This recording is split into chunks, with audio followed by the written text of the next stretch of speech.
저는 개인적으로 한 가정의 가장으로서 한 아내의 남편이고 자녀들의 아버지입니다.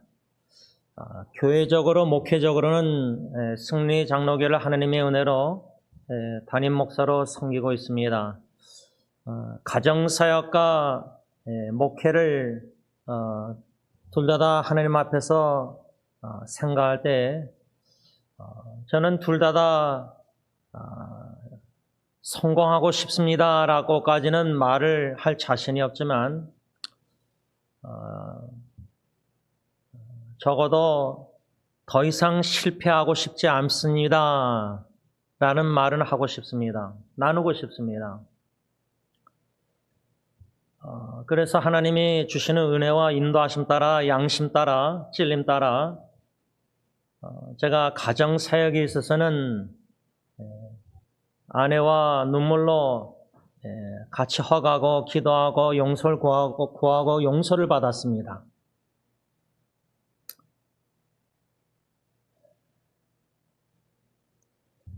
새 자녀들에게는 혹여나 너희들이 아빠에게 비련의 쓰라림, 유샘의 원망, 원한이 있지 않는지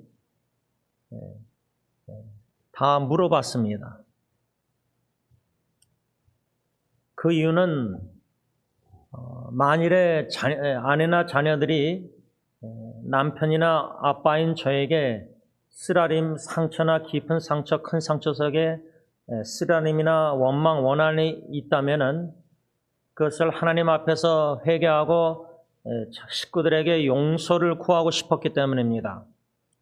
그러지 않고 제가 죽는다면은 저는 그것이 얼마나 남은 식구들에게 큰 상처, 아픔, 심지어 저는 정신적, 감정적, 여러모로 마음적으로 기형아 장애인을 만들 수 있다고 저는 생각할 정도입니다. 제가 그렇게 생각하게 된 이유가 인터넷 사역을 하면서 지체들을 하나님께서 많이 만나게 마음과 마음을 투명하게 정직하게 열고 나누는 가운데 나이가 40, 50이 돼서도요, 아버지에게 입은 상처는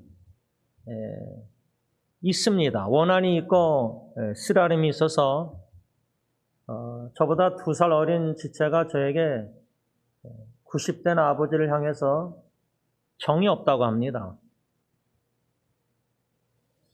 하나님께서 가정을 우리에게 허락하셨을 때 한 남자와 한 여자 부부를 결혼시키셔서 가정을, 자녀를 은혜의 선물로 주셨는데 그러면 우리가 남편과 아버지로서 가정사역을 감당함에 있어서 수없이 잘못하고 수없이 아내와 자녀들에게 잘못하고 상처, 죄를 짓고 이것이 얼마나 심각한지를 왜 우리가 모르고 있을까 할 때 우리 자녀들의 마음에 쓴뿌리가 나로 인해서 자라난다는 것을 모를지라도요, 그 쓴 열매를 통해서라도 왜 내 자녀가 이렇게 됐을까 할 때 물론 욥처럼 부모의 잘못이 없는데도 자녀가 다 죽을 수 있지만은 대부분은 부모의 잘못으로 자녀들의 상처가 깊고 크고 자녀들이 삐뚤어 나가는 이유 원인도 제가 볼 때는 전적으로 부모의 책임이라고 생각합니다. 그래서 여러분, 이 가정사역이 얼마나 심각한지를 제 나눔을 통해서 못 느끼실지라도 적어도 오늘 하나님 앞에서 말씀을 받고 각자 개인적으로 기도하실 때에 하나님 앞에서 자아 성찰 자신을 뒤돌아볼 때 적어도 우리가 사랑하고 기도하는 자녀 후손들을 놓고 눈물로 마음을 실어서 기도할 때 내 책임이다. 그것을 하나님 앞에서 인정만 할 수 있다면은, 그런데 인정하면서 내가 무슨 잘못을 했는가 이걸 모른다면은 우리 자녀손들은 지속적으로 고통을 당할 수밖에 없습니다. 여러분, 이 가정사역의 실패가 저는 개인적으로 목회 실패보다 더 심각하다고 생각합니다. 그 이유는 목회적으로 실패해서 양떼들이 상처 입고 교회를 떠나서 그건 참 큰 잘못이죠, 목사가. 큰 잘못입니다. 죄입니다. 그런데 적어도 교인들은 상처 입고 딴 교회 가서 선한 목사님 잘 만나서 치유받고 회복될 수 있는 기회가 있습니다. 그런데 가정에서는 자녀들이 또 다른 아버지를 만나서 어머니를 만나서 상처 치유받을 수 있습니까? 없죠. 왜? 부모는 한 분, 엄마 아빠 딱 둘이니까. 다른 목사님, 다른 교회 가서 치유받는데 자녀들은 없어요. 그래서 그 자녀들이 누구에게 치유를 받느냐, 하나님이 쓰시느냐, 배우자입니다. 우리 자녀들이 결혼해서 참 예수님 닮은 남편이나 아내를 만나면은 그 통해서 치유를 받지만, 나 부모로 인해서 상처 입은 자녀가 결혼했을 때 내 자녀가 결혼한 배우자가 내 자녀의 상처를 포용하고 품고 기도하고 아파하고 할 때 그 고통은 내가 겪어야 되는데 내 사위나 내 며느리가 겪고 있는 겁니다. 그렇게 생각한다면은 가정사역의 실패는 참 마음을 너무나 무겁게 합니다. 그런데 우리가 지금 지난주 토요일 날 또 이번 주 수요일 날 수요기도 예배 때 실패는 기회입니다라는 제목 아래 예수님을 3번 부인한 실패한 사도 베드로에 대한 말씀을 우리가 받았습니다. 오늘 마지막으로 받으려고 합니다. 이번 주 수요일 날 실패한 바울과 바나바가 마가로 인해서 심하게 다퉈서 선교팀이 두 개로 나눠진 이야기를 말씀을 중심적으로 나눴습니다. 부모가 바나바, 바울 관계를 생각할 때 가정에 적용하면 엄마 아빠가 계속 다투고 싸워서 갈라지고 그 상처는 자녀들에게 엄청나게 깊습니다. 저도 그것을 제일 염려했던 겁니다. 그런데 자녀들이 용서해주고 원한이 비를니스가 스라렘이 엄마 아빠에게 있었지만 없다. 이런 대화를 할 수 있다는 자체가 너무나 감사합니다. 특히 사랑하는 딸 예리는 솔직히 나눴습니다. 비를니스가 스라렘이 있었답니다. 지금은 없지만 있었대요. 그 왜 있었는지 솔직하게 좀 말해달라고 부탁했습니다. 엄마 아빠가 싸우고 나서 엄마 아빠가 각자 따로 자기에게 그 얘기한 게 이게 상처가 된 거예요. 제가 그것을 사랑하는 딸에게 듣고 충격을 받고 내가 너무나 큰 잘못을 했구나. 부부싸움은 부부싸움에서 끝나야 되는데 자녀들에게 얘기하면 안 되는데 지금 많은 부부들이 다툼 갈등 속에서 자기 친정 어머니에게 전화하고 이렇게 부모에게 알게 하고 또 자녀들에게 얘기하고 다 제3자인데 저도 그런 죄를 범했다는 겁니다. 여러분, 우리가 다양한 실패를 할 수 있습니다. 그걸 통해서 주시는 말씀을 통해서 지혜를 통해서 기회인 줄 알고 그 기회를 제가 저희 집 자녀들 중에 막둥이 예언이를 존중하는 점이 몇 개 중에 하나가 있는데 그 하나가 뭐냐면 예언이는 하나님이 주시는 그 오퍼튜니티 기회를 보고 잘 포착을 해요. 그걸 선택을 해요. 예를 들어서 지난번에 1학년 대학교 들어갔을 때 이게 4학년 되니까 벌써 3년 전인데 제 후배를 통해서 대학교에 직장을 잡는 과정에 그 기회가 주어졌을 때 솔직히 1학년이면은 공부를 해야 되고 바쁘고 기독교 동아리 여러 가지 직장 생활 안 해도 돼, 아르바이트를. 근데 그거를 기회로 삼고 자기는 하기 싫었지만 선택해서 했어요. 하기 싫었는데 한 거예요. 그거 그 나이 때 하기 싫으면 안 하면 되거든요. 뭐 부모가 다 먹여 살려주고 재정적으로 도와주면은 예를 들면 안 해도 돼요. 제가 예언이를 존중하는 게 하나님이 주시는 기회를 얘가 하나님이 주신 지혜로 포장해서 육신으로는 하기 싫은데 그걸 마음으로 믿음으로 선택해서 선택한다는 거예요. 순종한다는 거예요. 그 아이를 통해서 배우는 거예요. 그래서 오늘 마지막 우리가 말씀을 받을 때 이 실패한 베드로, 특별히 저는 오늘 서론에 제가 제일 좋아하는 성경 인물 중에 요나, 불순종한 요나 하나님의 명령. 이거는 죄를 범한 실패한 목사예요. 지금 말하면. 저가 그렇거든요. 그런 요나에게 하나님이 불순종한 죄를 범한 실패한 요나에게 무슨 기회를 주시느냐?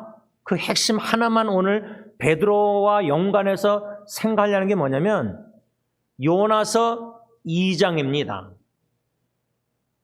불순종하고 도망가는 요나에게 창조자 하나님이 바다에 그 배를 타고 도망갈 때 풍랑 파도, 그래서 배가 거의 깨지게 됐잖아요. 여러분, 가정의 자녀가 깨지게 되고 가정의 위기야 부모가 막 깨지고 깨지는 가정, 깨진 가정, broken family. 이게 큰 위기지만 이게 하나님이 주시는 큰 기회가 될 수 있다는 거예요.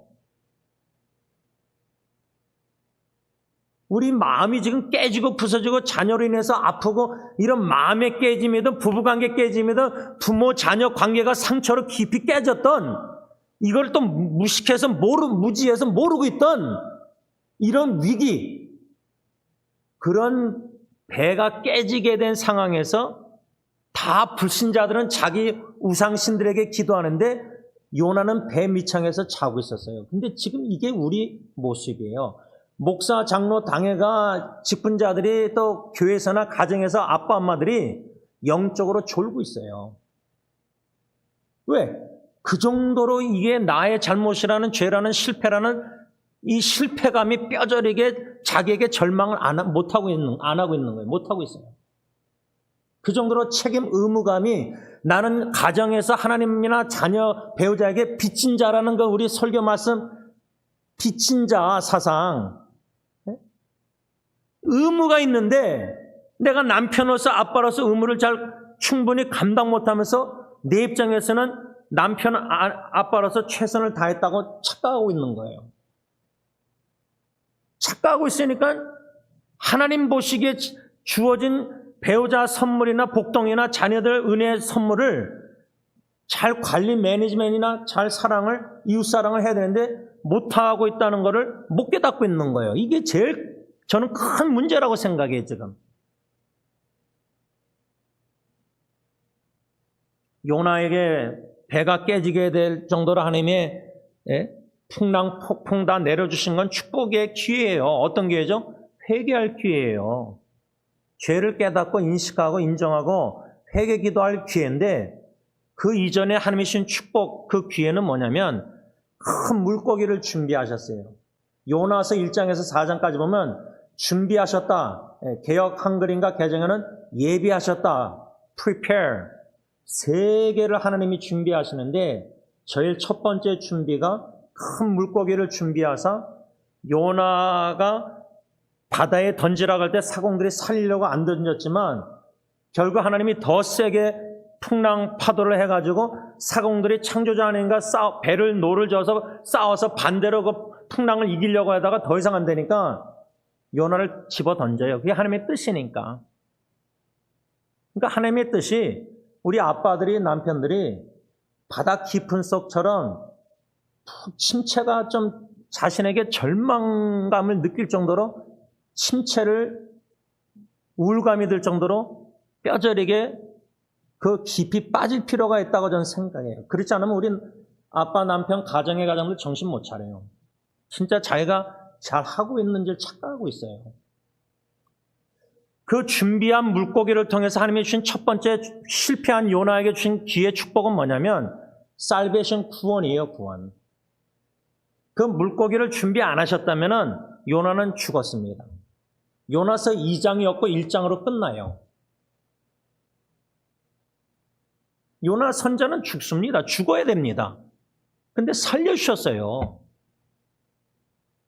아주 꺼져가는 심지어 같은 촛불같이 희미한 구원을, 소망을, 그 생명을 마치 산소 끼고 중간질에서 살아있는 것처럼 의식이 없는 그 정도로 살려놓으신 거예요.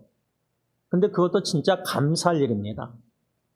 제 선배 목사님이 병원 채플린, 목회 은퇴하고 채플린 하는데 어저께 목사님들 카톡방에 한 외국인 환자에게 다가가서 신방하는데 그 환자가 아마 말기 암인지 뭐 생사의 갈림길에 놓였나 본데 자기는 오늘 하루 아침에 일어나서 셀레브레이션, 축제한대요. 그래서 목사님이, 선배 목사님이 왜 그렇게 육신이 그렇게 죽어가는 사람이 어떻게 축제할까, 기뻐할까? 그랬더니 오늘 하루 아침을 주셨기 때문에 자기는 축제한다는 거예요. 어제 아침에 깨서, 그래서 제가 그 카톡 메시지 받고 그냥 아침에 일어나는 자체가 축복이에요. 근데 오늘 새벽 기도까지 왔잖아요, 교회. 이게 얼마나 큰 은혜, 축복이에요. 생사의 갈림길에 놓는 그 사람들이 희미한 소망이 뭐가 있어요? 어차피 죽는 건데, 죽음의 길을 가고 있는데, 그런 사람에게는 하루하루 한 시간이 얼마나 귀하겠어요. 요나를 큰 물고기를 통해서 예비하사 준비하사 살려두신 목적이 뭘까? 왜 하나님은 나를 불러가지 않고 가정에 아직도 두실까? 여러분, 화해, 용서 구하고 사랑할 기회를 매일매일 지금 주고 계시는 거예요. 저 여러분들에게 표현하도록. 요나에게 불순종한 죄를 범하고 실패한 요나에게 큰 물고기 준비하고 예배해서 살려두신 목적이 뭘까? 다시 한번 두 번째 기회로 니느웨 하나님 명령 순종해서 니느웨 가서 말씀 전한다? 3장이에요. 그건 3장. 요나서 2장입니다. 먼저 기회가, 축복이. 그게 뭐죠?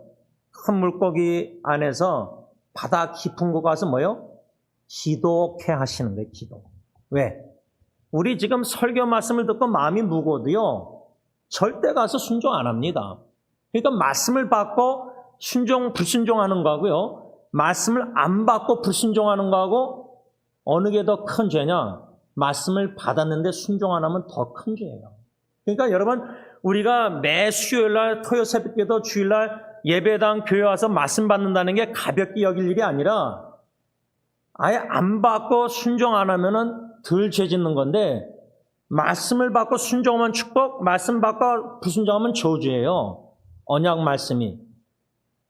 근데 말씀을 계속 받는데 담임 목사가 그렇게 자기 가정 얘기도 적나라하게 해서 설교 듣는 사람들이 그렇게도 오해를 안 하고 있는데, 그런 위험 부담을 가지고도 적나라하게 솔직하게 많이 나누는데 그래도 순종 안 하는 거예요. 그러면 그것은 이젠 저는 제 책임을 다 하고 있는 거고, 에스겔 선처럼 여러분들이 이제 그 말씀을 받고 가정에 돌아가서 계속해서 자녀들에게 용서를 구하지 않고 자기의 죄도 깨닫지 못할 정도로 마음이 강팍해서 묵은 땅을 기경 안 하고 있다면은, 여러분들이 주님 앞에 있을 때 주님이 여러분들에게 배우자나 자녀를 은혜 선물로 줬는데, 이웃 사랑하라고 계명까지 줬는데, 네가 내 계명을 순종해서 네 배우자, 아내나 자녀들을 최선을 다해서 주님의 사랑으로 사랑하고 왔느냐? 뭐 딴 교회나 뭐 딴 사람들 너무 많이 사랑하고 왔다, 그거 다 소용없다고 생각해요, 저는. 제일 한 몸인 배우자, 그 다음 둘째 자녀들, 제일 가까운 이웃이 아내와 자녀들인데, 거기도 이웃사랑 최선을 내 몸같이 하지 못하고 주님 앞에 서면은 무슨 칭찬을 받을 수 있겠습니까? 책망받죠. 게으른 정은 악하고. 기도할 수 있는 기회를 요나에게 주셨다는 게, 실패하고 불순종하고 죄를 범한 요나에게 하나님이 주신 축복의 기회였습니다. 한마디로 오늘 이 말씀 실패한 베드로 수요 예배 때 왜 베드로가 3번 예수님을 부인했을까? 실패했을까? 죄를 범했을까? 결코 자기는 주님 부인 안 하고 다 부인해도 제자들, 사도들 주님과 함께 죽을지언정 부인 안 하겠다 그랬는데 부인했잖아요. 3번. 도망가다가 다 도망갔는데 베드로는 도망갔다가 그래도 양심상 뭐예요? 잡혀가는 예수님을 멀리서 따라갔는데 그러면서 부인했는데 제가 한 장면은 죽을 때까지 치매 걸리지 않는 이상 잊지 못하고 제게 계속 이 설교하면서도 지금 제 자신에게 말하고 있는 내용이 뭐냐면 예수님을 뒤따라가는 베드로를 상상할 때 제가 얼마나 양심에 사랑하는 예수님 진짜 여러분 베드로 진짜 예수님 사랑했어요. 근데 육신적으로 사랑한 거예요. 우리가 아내나 자녀들을 진짜 사랑해요. 근데 하나님의 사랑으로 사랑해야 되는데 베드로처럼 최선을 다해서 육신적으로 내 자식 사랑하는데 베드로가 얼마나 예수님 사랑했는지 몰라요. 그런데 따라가면서 어떻게 됐죠? 예수님이 뒤돌아보는 장면이 나와요. 성경에 누가복음인가. 그래서 예수님이 잡혀가시면서 따라가는 베드로 뒤돌아봐서 눈이 마주쳐요. 그러면 예수님 십자가에 고난당하고 못 박혀 죽으셨어요. 3일 부활하고 떠나셨어요. 승천. 그러면 평생 베드로가 죽을 때까지 순교할 때까지 부인해서 예수님 3번 부인하고 뒤따라가다가 멀리서 두려워서 예수님 눈 맞췄다. 그 마주친 눈 마주침 베드로가 잊어버릴 수 있겠습니까? 제가 어릴 때 어머니가 반찬에다가 큰 멸치 눈알 마주친던 거를 지금까지 못 잊어서 제가 멸치를 안 먹는데 베드로가 예수님 눈 마주친 거 죽을 때까지 잊어버릴 수 있었겠어요? 여러분 다른 거 다 잊어버리도 적용할 때 여러분들 가정사역에 있어서 내가 사랑하는 아내나 자녀들의 그 뭔가 한 장면 모습 평생 잊지 못하는 거 있지 않아요?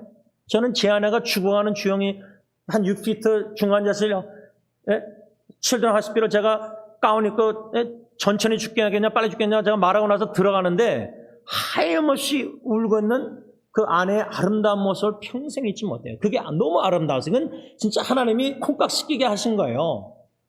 인간적으로 사랑해서 아내를 바라보면 너무나 마음이 아파야 되는데 저는 그때가 아내가 너무 아름답게 보였거든요. 하염없이 울었어요. 그냥 하염없이. 소리 안 내면서 그냥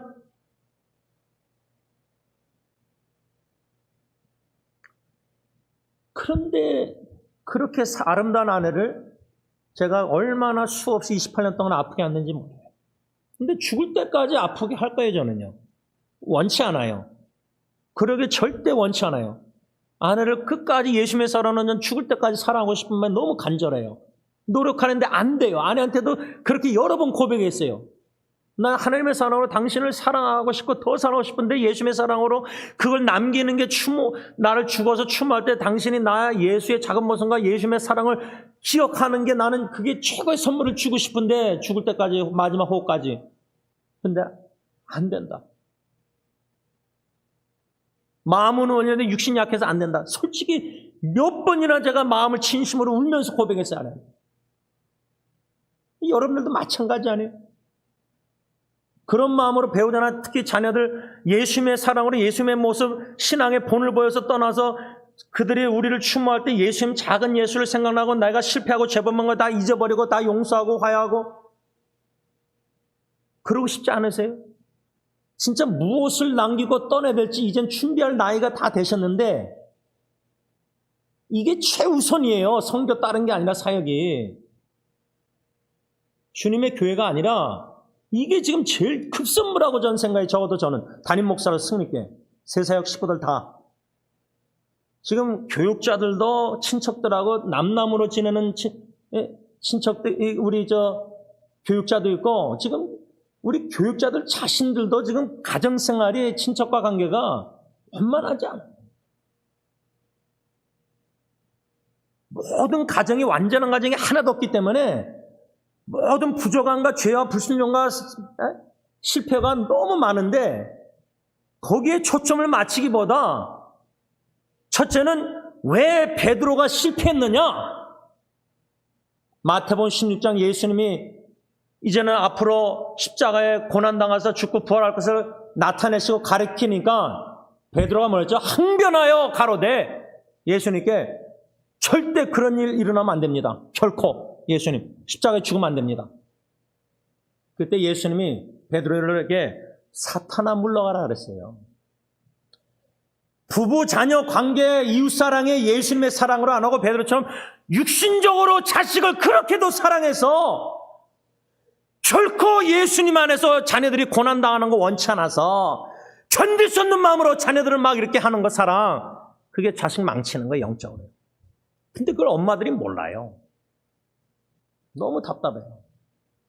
믿음으로 자녀들을 양육 안 하고 주님의 사랑으로 안 하고 통로가 안 되고 왜 그렇게 자기 생각, 자기 마음, 감정이 그렇게 많아요? 하나님의 사랑을 내가 충만히 성령 충만해서 받아서 통로가 되고 복음만 되고 절제하고 딱 끝내야 되는데 경계선이 없어요. 경계선이. 왜 그렇게 친하게 지내요? 자식하고. 자식도 배우자가 우선순위인데 자식이 남편하고 얘기할 때 자기 엄마 얘기를 자꾸만 왜 해요?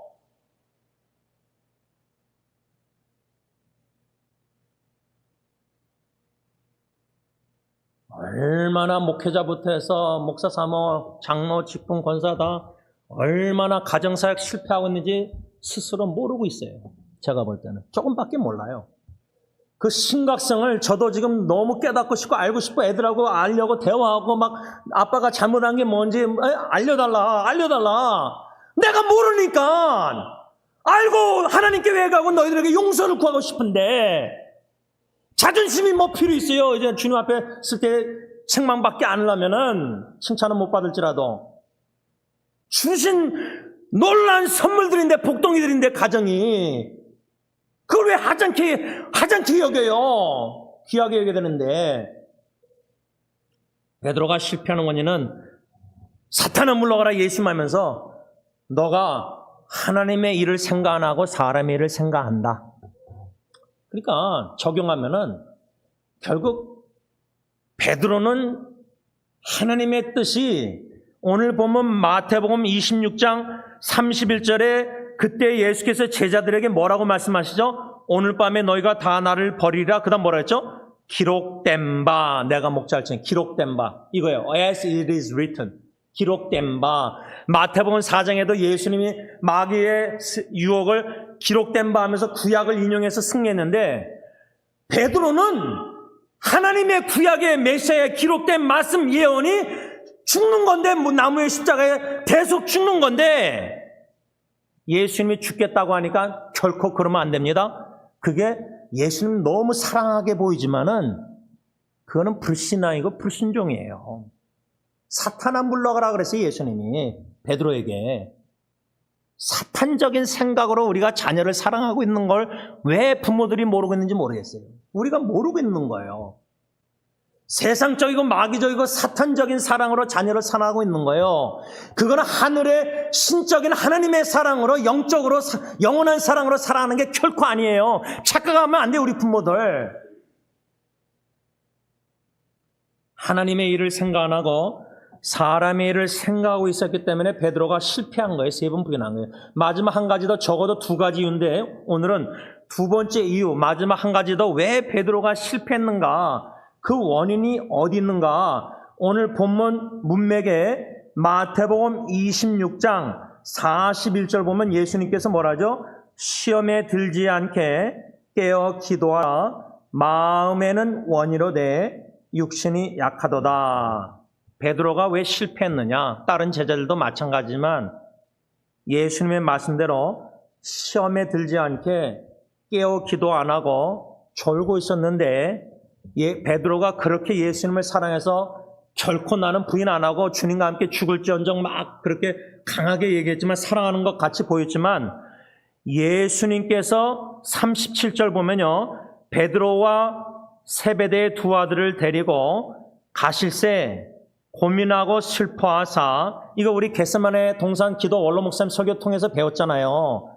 제자들과 가서 기도하시기 전에 다른 제자들은 하여튼 그 겟세마네 동산 입구 쪽에 두고 세 제자들만, 여기 베드로와 세베대의 두 아들 요한 야곱만 데리고 좀 더 깊이 들어가셔서 가실새 뭐라 했죠? 고민하고 슬퍼하사 38절 이의 말씀, 누구에게 말씀했죠?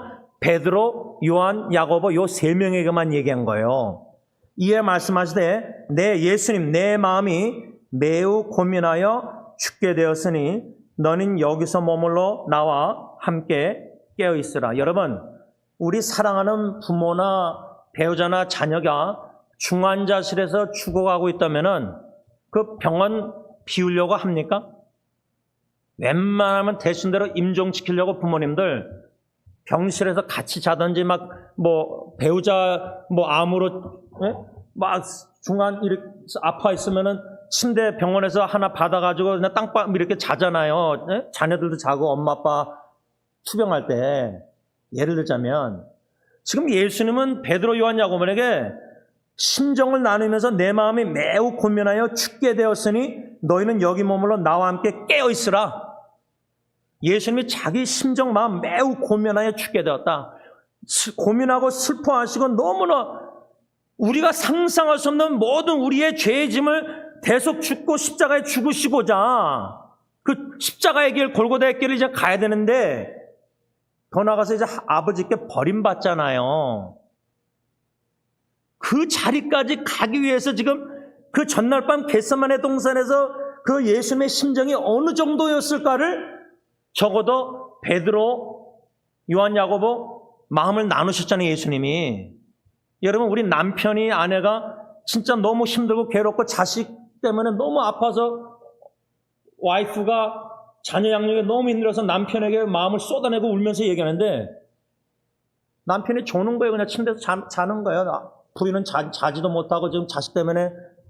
제가 그랬잖아요. 예리 막 정신 지나갈 때 아내는 막 잠도 못 자고 거실에서 소파에서 둘이 있는데 전 자버렸어요. 그거예요. 졸고 있는 거예요. 육신적으로 졸고 있고 영적으로 졸고 있고 기도 안 하고, 와이프는 애를 위해서 눈물로 그냥 잠도 못 자고 기도하는데 밥도 못 먹고 자기도 죽겠는데 남편이라는 사람이 아빠가 그냥 편안히 자는 거예요. 그게 믿음이 훌륭해서 자는 거예요. 예수님처럼 대상처럼 히브리서 아내, 자식 공감 채우를 못하는 거예요. 그러니까 무능력한 남편이고 아버지예요. 그런데 교회에서는 직분자예요. 훌륭해요. 교인들이 다 칭찬해요. 이 깨어 기도하지 않고 졸고 있었기 때문에 이 두 번째 원인 마지막 베드로는 실패했고 실패할 수밖에 없었다. 그래서 베드로는 41절 예수님의 말씀 시험에 들지 않게 깨어 있어 기도하라 이 말씀에 불순종함으로 말미암아 70절에 가서 보면 모든 사람 앞에서 예수님을 부인하되 72절 보면 맹세까지 하며 예수님을 부인했을 뿐만 아니라 74절 보면 저주까지 하며 예수님을 부인했어요. 야, 우리가 그냥 베드로가 예수님 3번 부인했다 딱 그렇게 알고 있는데 첫 번째 부인, 두 번째 부인, 세 번째 예수님 부인, 이게 극대화되는 거예요. 점진적으로. 마지막에는 저주까지 하고 예수님 부인했어요.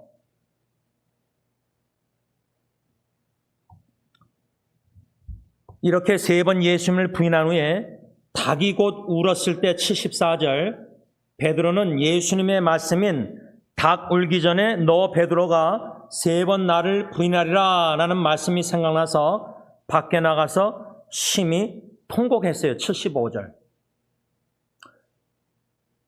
베드로가 진정 회개했을까요? 가룟 유다가 예수님을 팔고 진짜 회개했을까요?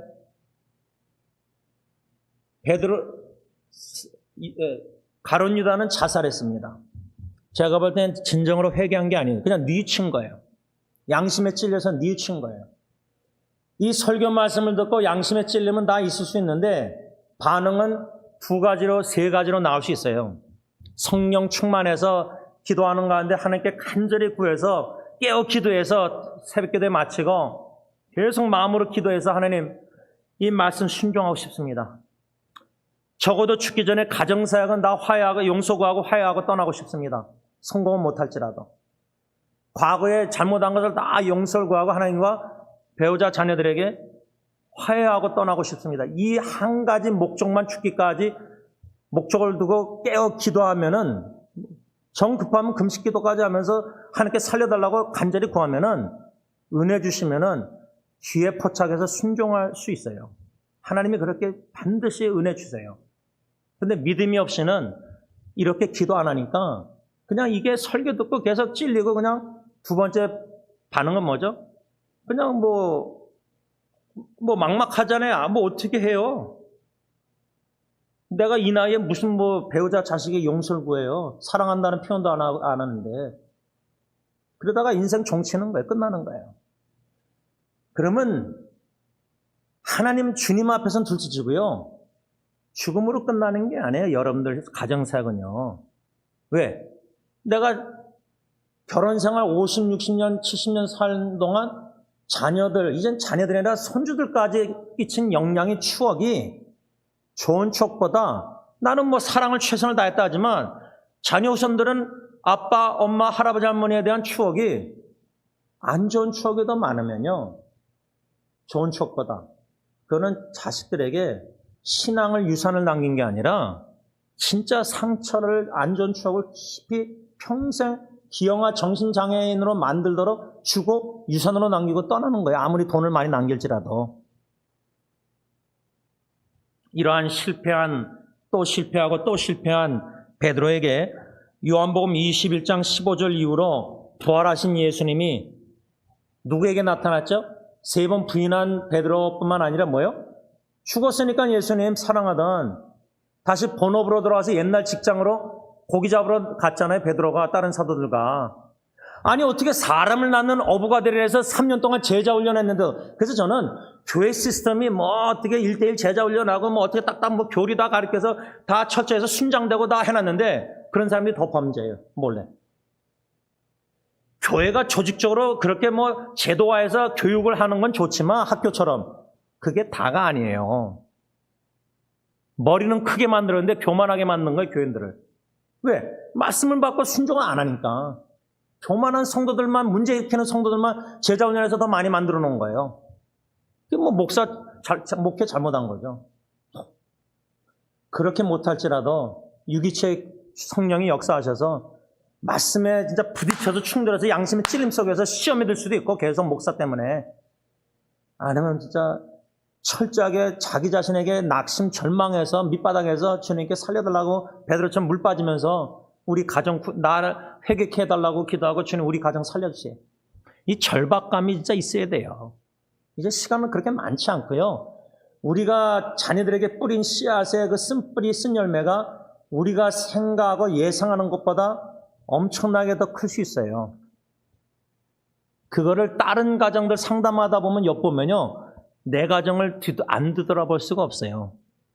내 자녀들도 충분히 나한테 나는 잘하고 있는 거 최선을 다한다고 생각하지만 절대 그게 우리 자녀들 입장에서 우리 엄마 아빠 마마 똑같지 않아요.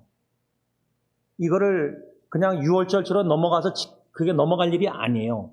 말씀을 좀 정리하면서 이 요한복음 21장 다시 낚시하러 고기 잡으러 간 베드로에게 제자들 예수님 나타나서 그물을 던지라 해서 153마리 고기 건져가지고 예수님이 이제 불을 펴놓잖아요. 근데 왜 예수님이 불을 펴놨을까? 고기 구워 먹으려고? 제자들하고? 물론 그런데 베드로가 예수님 3번 부인했을 때 불 앞에서 부인했어요. 한 번 적어도.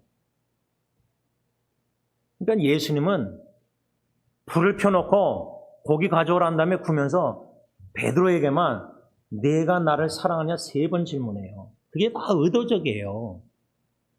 예수님 3번 부인하고 저주까지 하면서 부인한 베드로에게 불 펴놓고 고기 가져와서 구면서 베드로야 너가 나를 사랑하냐 3번 질문해요.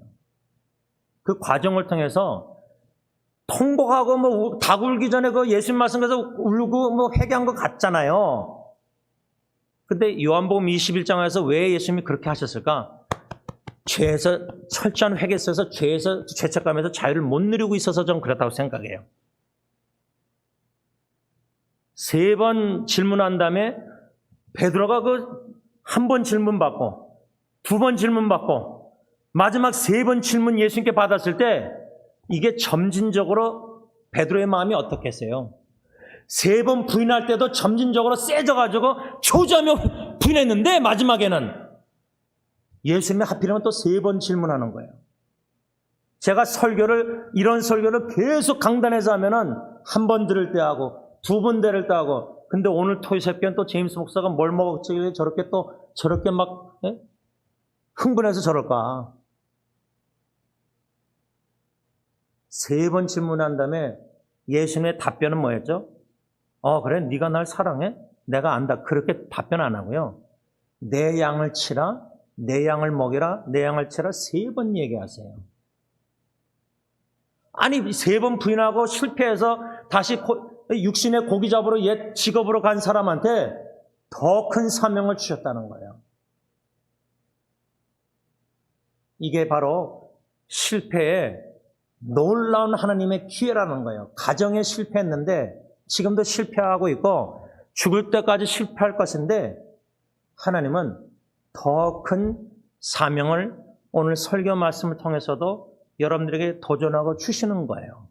이 기회를 믿음으로 지혜로 깨닫고 포착해서 깨어 기도하고, 내가 하나님의 뜻, 하나님의 일을 생각 안 하고 하나님의 믿음으로 자녀 양육 배우자 다 사랑 안 하고 육신의 아버지 어머니로 경계선 없이 무절제하게 무조건 자식들을 사랑한답시고 최선을 다해서 자식을 최악으로 망가뜨려 놨구나. 진짜 내가 먼저 회개하면요 하나님이 그 가정 살려주십니다. 기도하겠습니다. 하나님 죄송합니다. 성도님들에게도 죄송한 마음이 많습니다. 그런데 한 가지 마음에 눈물은 있습니다.